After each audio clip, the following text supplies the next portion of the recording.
शाही हमाम में। लेकिन कुछ देर पहले आप दिल्ली दरवाजे के अंदर चल के आए हैं।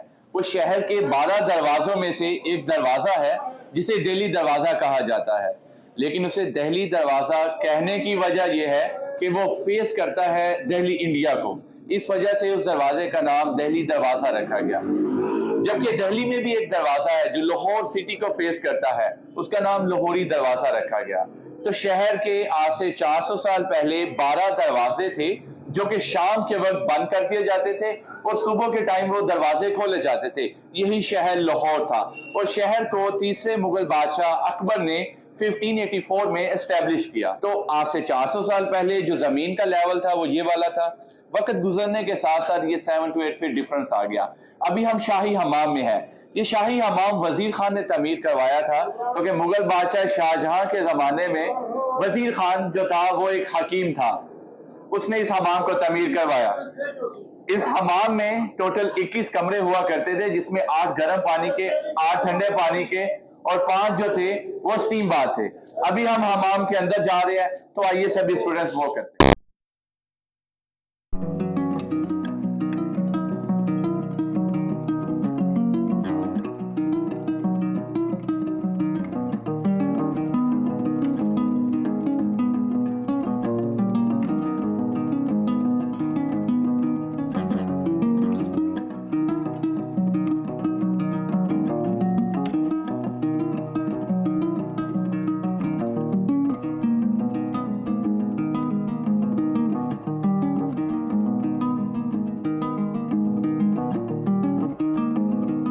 से 400 साल पहले ट्रांसपोर्टेशन के लिए हाथियों का इस्तेमाल किया जाता था, फोर्सेस का इस्तेमाल किया जाता था।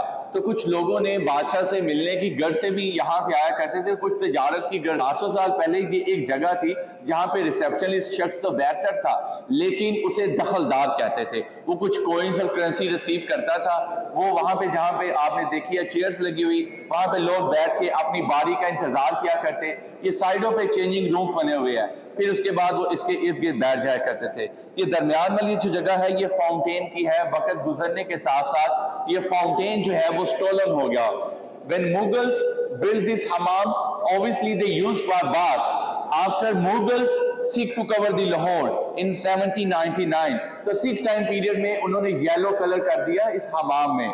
लेकिन जब ईस्ट इंडिया कंपनी ने, अंग्रेजों ने इस पूरे पंजाब को टेक ओवर किया 1857 में, तो उन्होंने पहली अदालत जो है वो इस हमाम की बिल्डिंग में लगाई। इवन के after partition, when we get our separate homeland in 1947, यही building high school, wedding ceremony, government offices के लिए इस्तेमाल की गई। इन 1991 में ये सारी चीजें यहाँ से खत्म की गई और इसकी एक्सक्वेशन का काम शुरू किया गया। तो हमाम को जब एक्सक्वेशन किया गया तो उस दुरानिये में कुछ मिट्टी के खिलौने मिले जो कि हमें लेफ्ट साइड उस विंडोज में नजर आएंगे। उसके बाद आप सब लोग यहाँ पे आके, जो आप यहाँ पे है, यहाँ पे आप वाला जो एरिया है ये उस जमाने में मसाज के लिए इस्तेमाल किया जाता था। बॉडी मसाज करवाने के बाद वो लोग यहाँ पे आया करते थे और फ्लोर मुकम्मल कवर था। और आर्च आपको नजर आ रही है वहां दीवार के नीचे, ये टनल बना हुआ। यहाँ से जब गर्म पानी गुजरता था तो भाप ऊपर आती थी। भाप के ऊपर आने से ये जो फ्लोर था ये गर्म हो जाता था। टाइम टू टाइम जो फ्लोर का बाकी का हिस्सा है वो तो डैमेज हो गया, फिर वही हिस्सा बचा हुआ है। इस जगह पे जो स्टूडेंट्स यहाँ पे मौजूद है उस कोने में आपने अपना कान रखना है, जबकि इस तरफ एक स्टूडेंट ने कुछ भी कहना है, विस्परिंग करनी है, तो उन दोनों को सुनाई देगा। इवन के जो दरमियान में होंगे उन्हें बिल्कुल सुनाई नहीं देगा। पानी के फर्नेसेस आपको नजर आ रहे हैं, भट्टे नजर आ रहे हैं। तो टोटल ये इस तरह के 12 फर्नेसेस थे, जिस तरह शहर के 12 दरवाजे थे। बाकी के जो 9 फर्नेसेस हैं, 9 भट्टे हैं, ये दिल्ली दरवाजे की दीवार है जो कि मुगल एरा में तमीर किया गया, लेकिन अंग्रेजों ने इस दरवाजे को दोबारा से तमीर किया। जब दिल्ली दरवाजे को दोबारा से तमीर किया तो इस तरह के 9 भट्टे जो थे, 9 फर्नेसेस जो थे, वो दिल्ली दरवाजे के नीचे आ गए। लेकिन उस जमाने में पानी कहाँ से आता था? उस जमाने में जो दरिया रावी था वो बिल्कुल बाहर से बहता था। आप जानते हैं यूजुअली शहरों को और कलों को उन्हीं जगहों पे बनाया जाता है जो कि बिल्कुल रिवर बैंक्स के पास हो। तो जमाने में रिवर बिल्कुल बाहर बहता था। जैसे ही हम इस दरवाजे को क्रॉस करेंगे, यहाँ पे एक बड़ा सा कुआं था जो बैलों के जरिए और ड्राइव के जरिए रन किया जाता था, ऑपरेट होता था। तो रिवर टू वेल सप्लाई, तो फर्नेसेस यहाँ पे कोयले के जरिए हीट अप होने के बाद गर्म पानी जो था वो हमाम को सप्लाई कर दिया जाता था। This was the source of water. आइए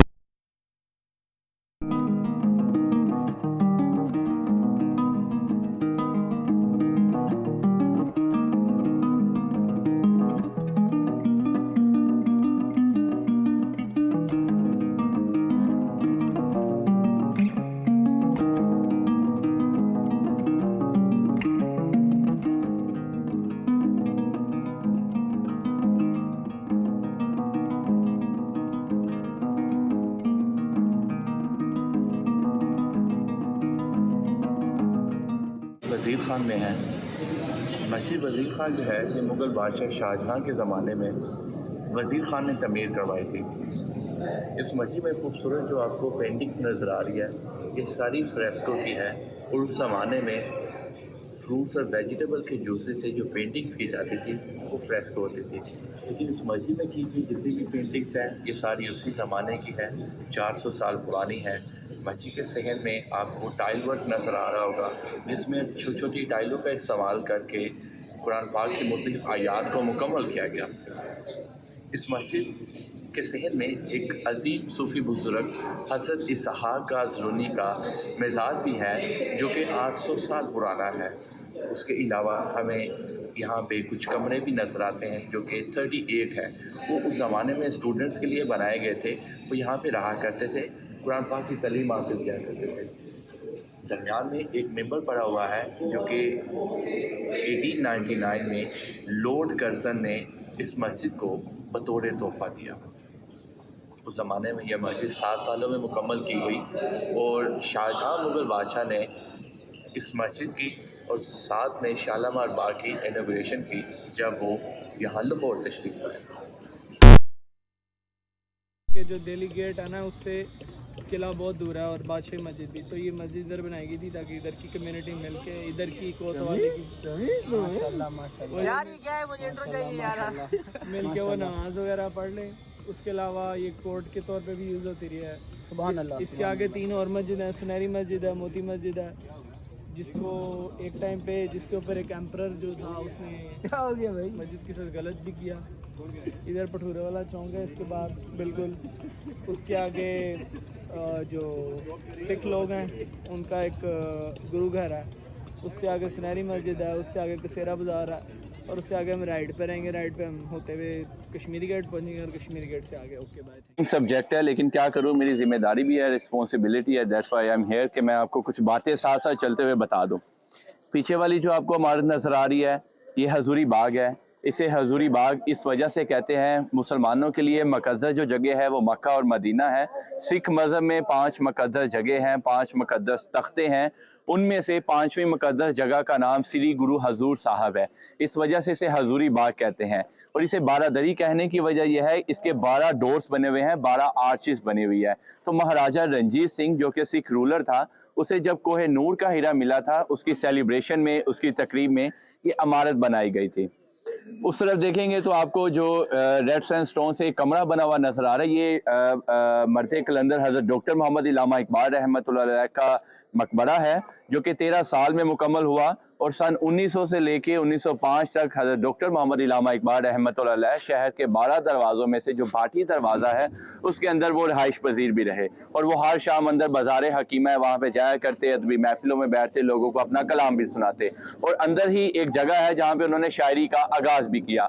आपने शेर सुना है कि मोहम्मद से वफा तूने तो हम तेरे है, ये जहाँ चीज़ है क्या लोहो कलम तेरे है, वो इन्हीं का शेर है। इसके पीछे बादशाही मस्जिद है जिसे मुगल बादशाह औरंगजेब आलमगीर ने, जो कि शाहजहाँ के बाद आया था, उसका बेटा था, उसने इस मस्जिद को तमीर करवाया। और इस मस्जिद में 1 लाख मुसलमान नमाजी नमाज अदा कर सकते हैं। मस्जिद के 4 मीनार है। अगर अल्लाह ना करे जंजल आए तो ये चारों मीनार इनसाइड फॉल नहीं करेंगे, ये बाहर की तरफ फॉल करेंगे, ये बिल्कुल स्ट्रेट नहीं बनाएंगे, ये थोड़े से टेढ़े हैं।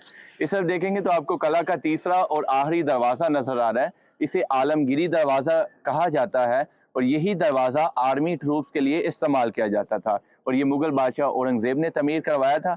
अब हम इस दरवाजे से जा रहे हैं हाथियों के बगैर, क्योंकि हम शाही मेहमान कोई 50% है।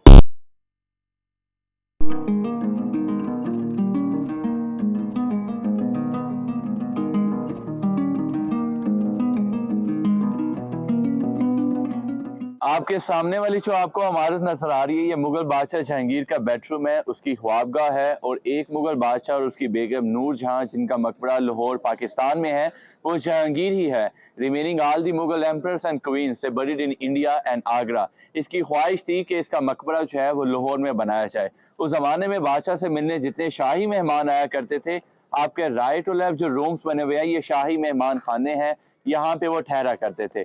इस तरफ हवेली है खड़क सिंह की, जो कि राजा रणजीत सिंह का बड़ा बेटा था। और वो खड़क सिंह के खड़कने से खड़कती है खिड़कियां, और खिड़कियों के खड़कने से खड़कता है खड़क सिंह। अब दो बातें हैं कि वो सच में बड़ा बहादुर और दलेर था।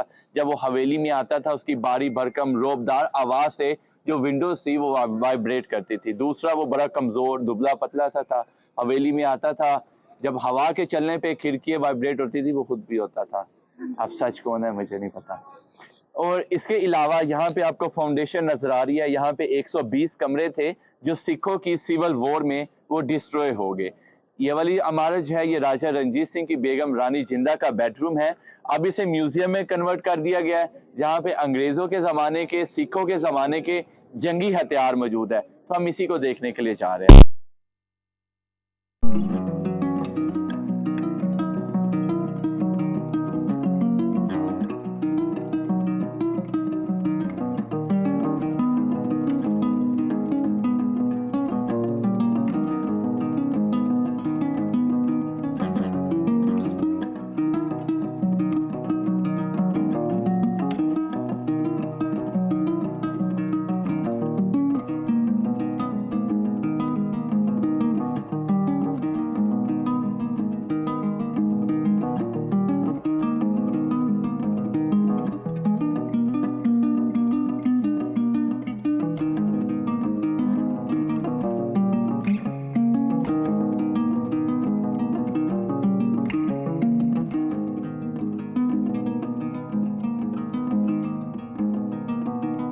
शीश महल में मौजूद है। ये शीश महल जो है, एक्सक्यूज मी, सिर्फ 2 मिनट। ये जो शीश महल है, ये मुगल बादशाह शाहजहां ने अपनी बेगम मुमताज महल के लिए तमीर करवाया। लेकिन इस शीश महल को शीशों का बनाने से पहले इसका आधा जो हिस्सा है वो गोल्ड वाटर पेंटिंग से किया गया। यहाँ पे आपको आज के ऊपर जो पेंटिंग नजर आ रही है, ये सारी गोल्ड वाटर से की गई। लेकिन मलका को नापसंद आया, तो मलका ने कहा कि बादशाह सलामत, मैं बादलों में चल रही हूँ और मेरे इर्द गिर्द सितारे हैं। इस ख्वाब को मुकम्मल करने के लिए मुल्क शाम से, सीरिया से ये मिरर्स लाके यहाँ पे लगाए गए। मोर देन 24 लाख मिरर्स इस जगह पे लगे हुए हैं। बाहर वाली जो इमारत आपको नजर आ रही है, इसे 9 लखा कहते हैं। उस जमाने में 9 लाख रुपए लगे थे सिर्फ इसे बनाने में। आज की सिर्फ इतने हिस्से की जो कॉस्ट है वो $9 बिलियन है, क्योंकि इसके अंदर कीमती पत्थर, लैपस लजूली, रूबीज, नीलम, सफायर, अजेर अगेट अभी भी लगे हुए हैं। ये जिस वो निकलेंगे नहीं, लेकिन ये जिस फर्श पे हम मौजूद है, ये फर्श ओरिजिनल नहीं है। This floor made in 1977 and princess Diana she had a dinner in mirror palace when she came here for opening ceremony of hospital Shaukat Khanam. लेकिन आई वाज बोर्न इन 1996, इसलिए सेरेमनी मिस होगी। मैं आपको लेके जा रहा हूँ मलका का बेडरूम। 1 मिनट सिर्फ बचा है और आपको इस तरह लगेगा कि जैसे आप सितारों की दुनिया में है। बेड भी नहीं है, एतराज नहीं करना। रूम भी छोटा है, इस बात का भी एतराज नहीं करना। आइए।